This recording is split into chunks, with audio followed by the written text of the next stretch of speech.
उत्तर प्रदेश के विधानसभा चुनाव को लेकर सभी सियासी दलों ने अपने अपने दांव चलने शुरू कर दिए हैं और 27 की जीत के लिए रणनीतियों पर चर्चाओं और बैठकों का दौर शुरू हो चुका है। जहां इंडिया गठबंधन में भी 2027 के विधानसभा चुनाव को लेकर चर्चा तेज होती दिखाई दी। सीटों के बंटवारे से लेकर इंडिया गठबंधन के आत्मचिंतन तक सभी मुद्दों पर हुई बातचीत के बीच कांग्रेस प्रभारी के एक बयान ने खलबली मचा दी, जिसमें कांग्रेस के प्रभारी अविनाश पांडे ने दावा किया कि कांग्रेस पार्टी यूपी में 403 सीटों पर चुनाव लड़ने की तैयारी कर रही है।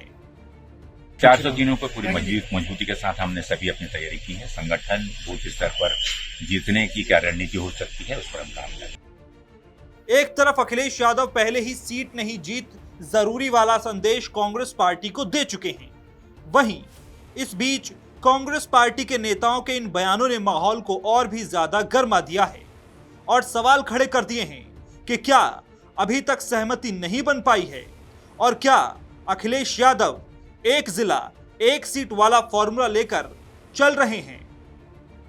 हम अपने कार्यकर्ताओं से कहेंगे कि प्रेम, दया और अपनापन पीडीए को मजबूत करें। इससे अलग एनडीए के खेमे से जो तस्वीरें सामने आई, उन्होंने विपक्षियों को एक बार फिर अपनी रणनीतियों पर विचार करने के लिए मजबूर कर दिया, क्योंकि मौका था पीएम मोदी के 12 साल बेमिसाल वाले कार्यक्रम का, जहां एनडीए के तमाम नेताओं ने शिरकत की थी। इस दौरान पीएम मोदी ने सुभाषपा वाले ओपी राजभर और डॉक्टर संजय निषाद के साथ झालमुड़ी खाने वाली तस्वीरें साझा कर 2027 के लिए एकता वाला संदेश दे डाला।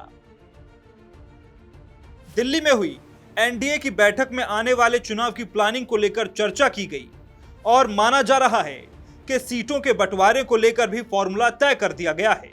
मतलब साफ है कि एनडीए अभी से इंडिया गठबंधन से कई कदम आगे चल रहा है। हम लोग समाज की सेवा करते, विकास करते, उसको देखकर वोट देती है। ये पीड़ित, दुखी, अपमानित लोग हैं जो एनडीए के साथ हैं। अगर सपा और बसपा कांग्रेस ने इन जातियों के साथ अन्याय नहीं किया होता, भाई कांग्रेस के खिलाफ ही सारे लोग बने हैं, तो फिर उन्हीं के साथ होंगे। तो ये सारी जातियों का सपा जो कहती है उसका उल्टा ही होता है। जब अखाड़े पहलवान थे सपा में, तब वो सत्ता में थे।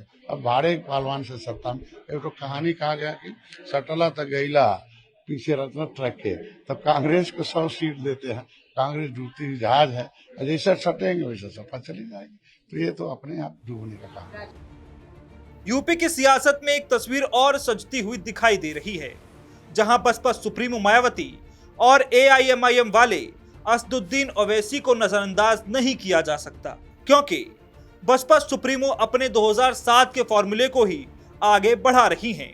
इस फॉर्मूले के तहत वो सर्व समाज की बात कर रही हैं, सवर्णों के साथ पिछड़ा वर्ग और अल्पसंख्यक समुदाय को लेकर आगे बढ़ रही हैं। उन्होंने इसके लिए भाईचारा कमेटी को एक्टिव कर दिया है।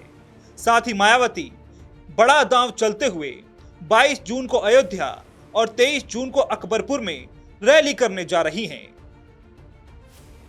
इसके अलावा ओवैसी ने यूपी की कई मुस्लिम बहुल सीटों पर अपने प्रभारी नियुक्त कर दिए हैं और इसी कड़ी में वो 14 जून को बहराइच में रैली कर अपनी पार्टी के यूपी चुनाव अभियान का आगाज करेंगे और 200 सीटों पर चुनाव लड़ने की तैयारी कर रहे हैं। इस सब के बीच सवाल यही है कि मीटिंग, मंथन और सीट बंटवारे का जोर, यूपी में शुरू हो गया चुनावी शोर।